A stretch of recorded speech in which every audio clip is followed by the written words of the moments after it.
Assalamualaikum warahmatullahi wabarakatuh. Waalaikumsalam warahmatullahi wabarakatuh. Oke teman-teman, jadi kali ini adalah podcast kolaborasi antara OSIS SKB Balikpapan Utara dengan Ekskul Media SKB Balikpapan Utara. Nah, teman-teman tahu nggak sih, pada kesempatan kali ini kita kedatangan Narasumber yang sangat-sangat penting, yaitu Ibu Febrina Atmara SPD.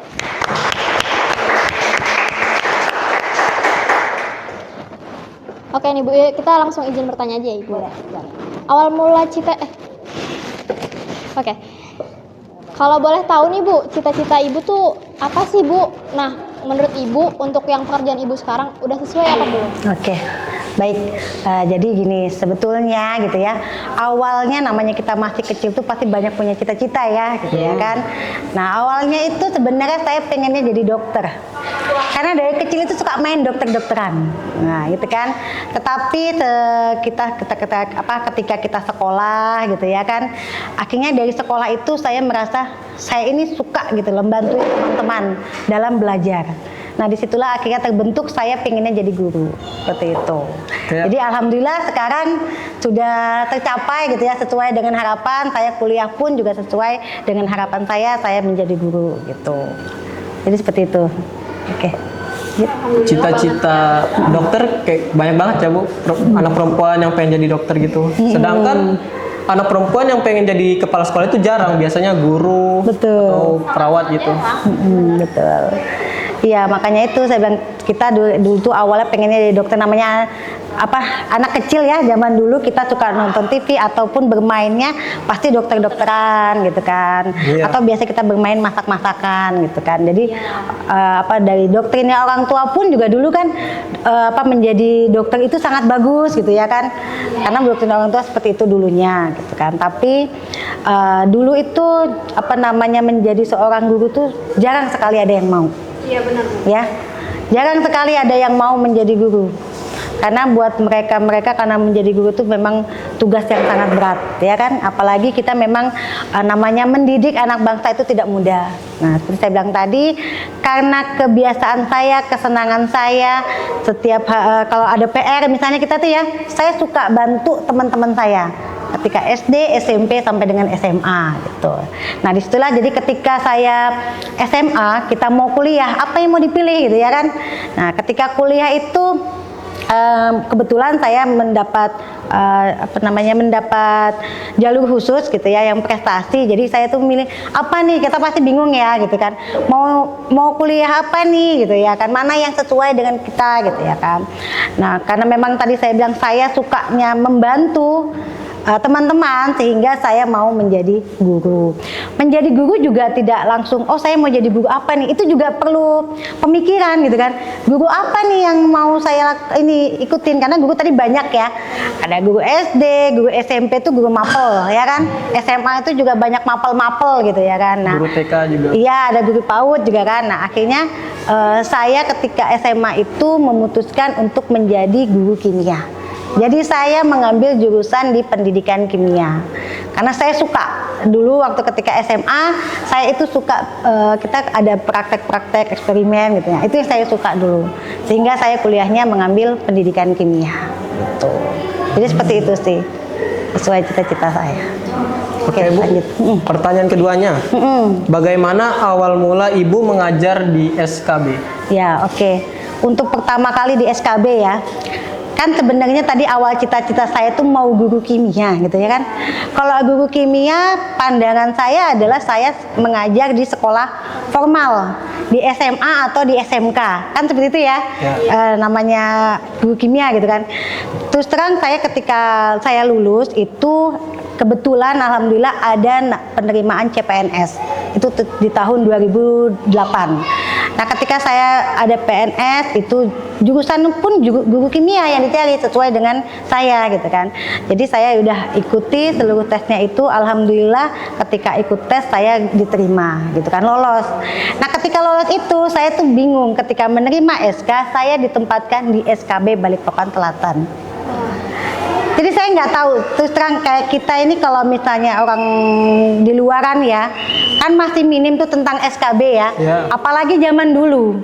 Kalau sekarang kan kita udah gencar nih mengenalkan tentang SKB gitu kan. Kalau zaman dulu tuh nggak terdengar sama sekali namanya SKB. Jadi saya makanya ketika terima itu bingung, apa ini SKB gitu ya. Karena nggak pernah sama sekali gitu kan. Dan saya bilang tadi saya taunya maunya sekolah di mengajar itu di SMA gitu ya kan, atau di SMK.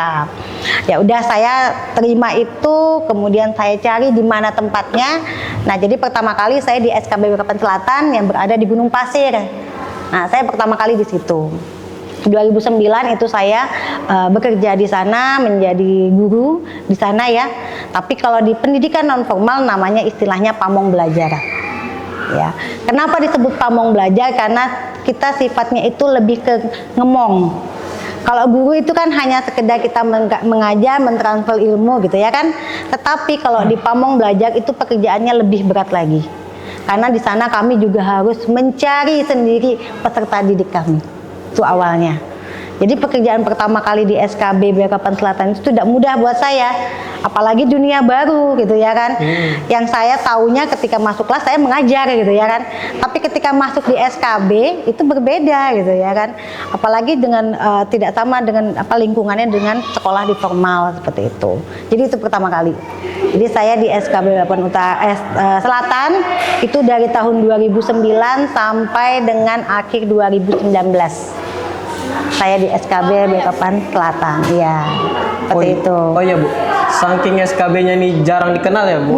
Setiap saya berangkat sekolah atau pulang sekolah kan ada aja tuh orang yang basa-basi. Sekolahnya di mana? Nah, sekolahnya di mana? Ku jawab SKB.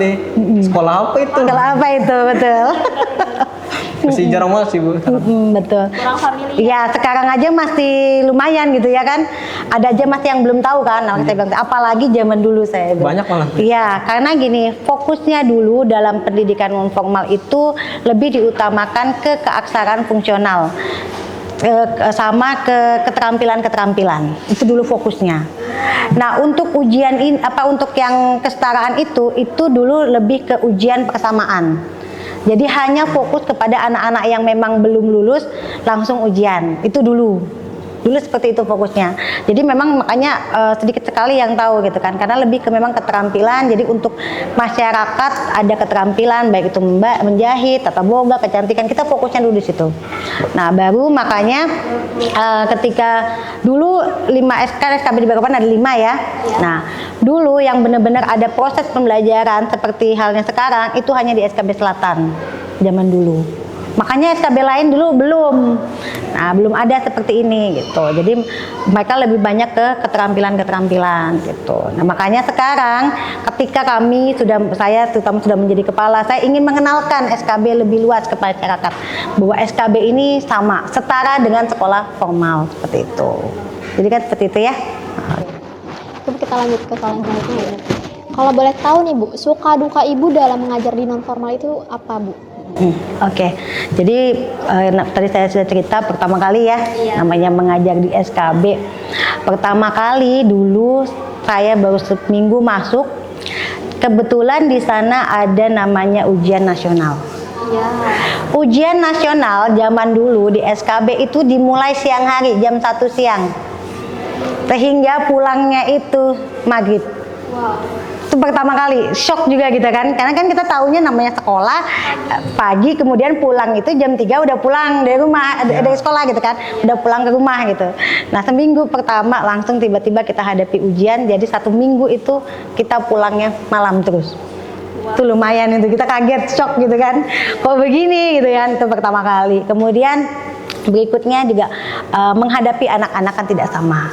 Karena di sana dulu rata-rata usianya di atas usia sekolah, itu ya. Jadi anak-anak yang putus sekolah otomatis kan usianya sudah lebih melewati gitu kan dari yang usia sesungguhnya. Nah menghadapi anak-anak yang seperti itu kan tidak mudah. Apalagi dengan saya dulu masih muda banget gitu ya. Saya baru lulus, baru kerja itu umur 23 tahun. Murid saya yang paket C itu ada yang seumuran dengan saya gitu kan. Jadi itu kan tantangan bagaimana nih, baru lulus langsung bekerja menghadapi murid yang seusia gitu kan. Jadi ya kita ya harus benar-benar ya gimana merangkul sama-sama ya, seperti teman gitu jadinya kan, seperti teman gitu. Karena yang paket C rata-rata usianya seperti itu. rata-rata gitu. Jadi ya sudah, itu ya yang saya jalani. Kemudian juga ya dengan kenakalan anak-anak ya, karena dulu SKB itu memang mohon maaf gitu ya kan, sebagai sekolah pindahan-pindahan. Dulu khususnya kan seperti itu gitu ya kan, atau tadi yang putus-putus sekolah, sehingga memang banyak anak-anak yang mohon maaf, anak-anak yang bolosan kayak gitu ya kan, anak-anak yang minum itu ada juga. Mereka tuh ada yang bikin oplosan, minuman oplosan dulu tuh bikin. Ya kita kejarin tuh mereka. Kemudian ketika ujian mereka masih tidur di rumah, kita datangin mereka, kita jemput, mau nggak mau seperti itu.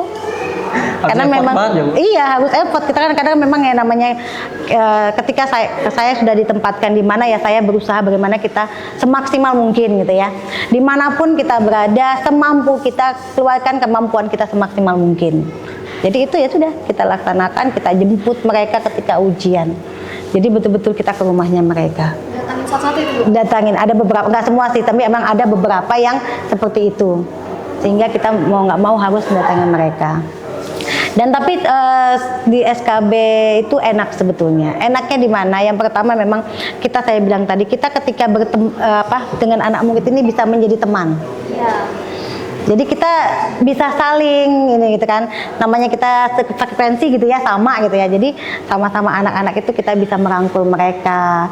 Justru kita bisa jadi teman curhat buat mereka gitu. Jadi seperti itu sih. Jadi saya jalan aja, alhamdulillah, walaupun memang banyak sekali perbandingan-perbandingan gitu ya. Antara kita tadi namanya pamong belajar ya. Antara pamong belajar dengan status sebagai guru itu banyak perbedaan, jauh sebetulnya ya kan.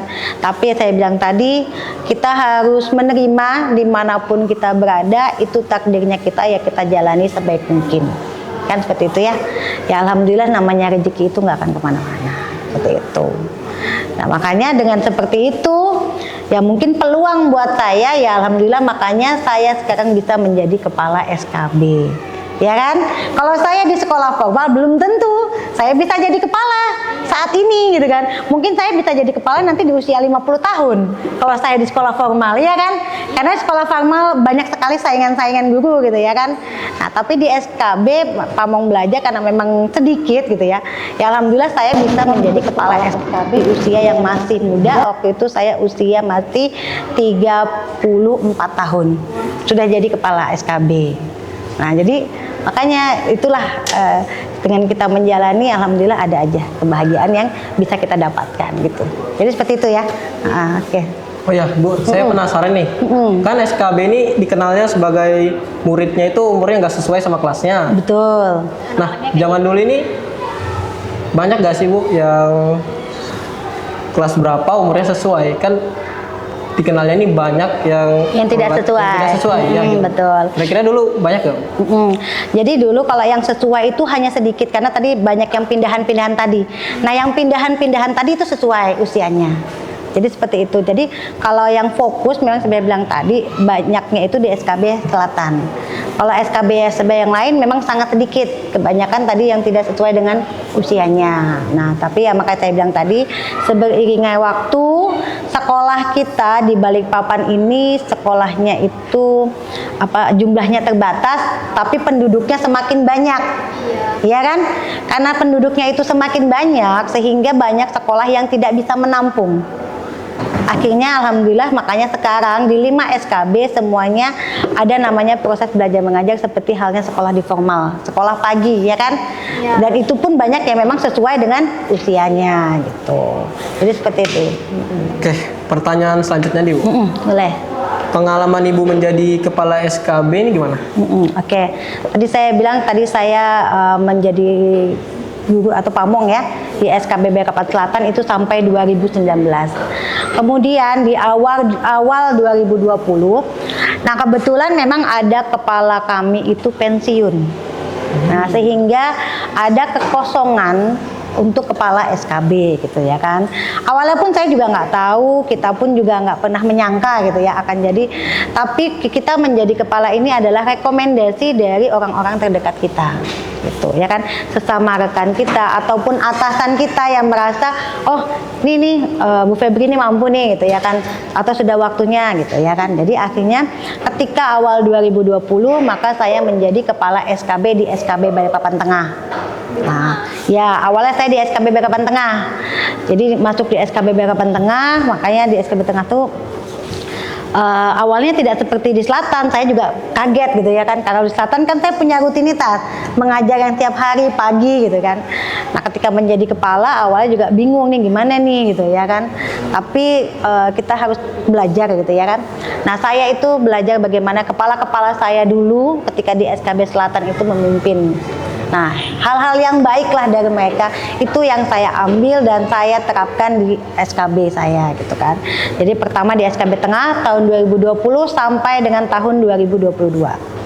Kemudian di Maret 2022 saya dipindahkan itu di SKB Balikpapan Barat. Nah, jadi saya sempat ke SKB Balikpapan Barat juga.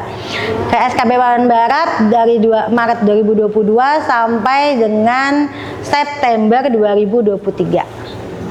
Nah, kemudian di awal Oktober 2023 sampai sekarang saya ditempatkan di SKB Balikpapan Utara.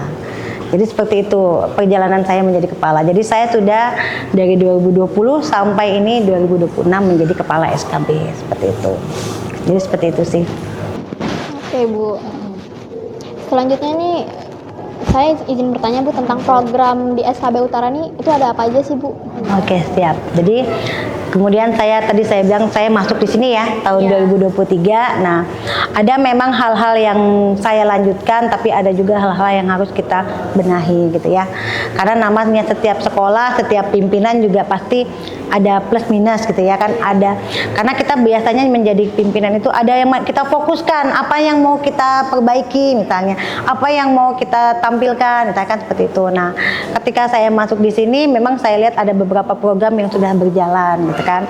Nah, yang pertama memang program di SKB ini kan ada program PAUD, kemudian ada kesetaraan, itu kesetaraan ada paket A, B, dan C, jadi setara SD, SMP, SMA. Kemudian ada juga program vokasional atau keterampilan. Itu biasanya kita bisa untuk peserta didik kita sendiri ataupun untuk masyarakat. Nah, jadi setelah itu saya masuk sini maka kita membentuk bagaimana nih, karena anak-anak peserta didik kita rata-rata usia sekolah ya.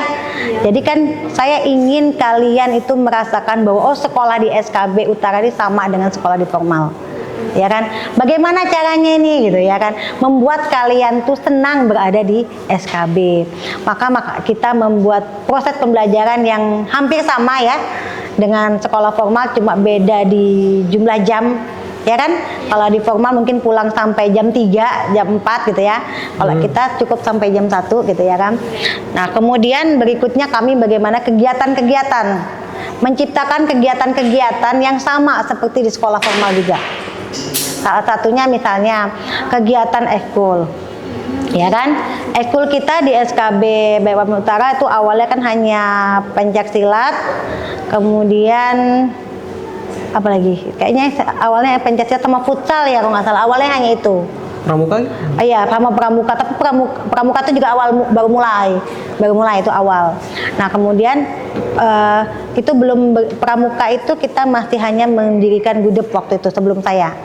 Ya kan, nah kemudian ketika di zaman saya maka saya menambah beberapa ekskul ya kan, sehingga ada ekskul menari, kemudian ada ekskul hadrah, kemudian ada ekskul ini media ya, media ini baru tahun ini kita ya memprakarsai gitu ya kan.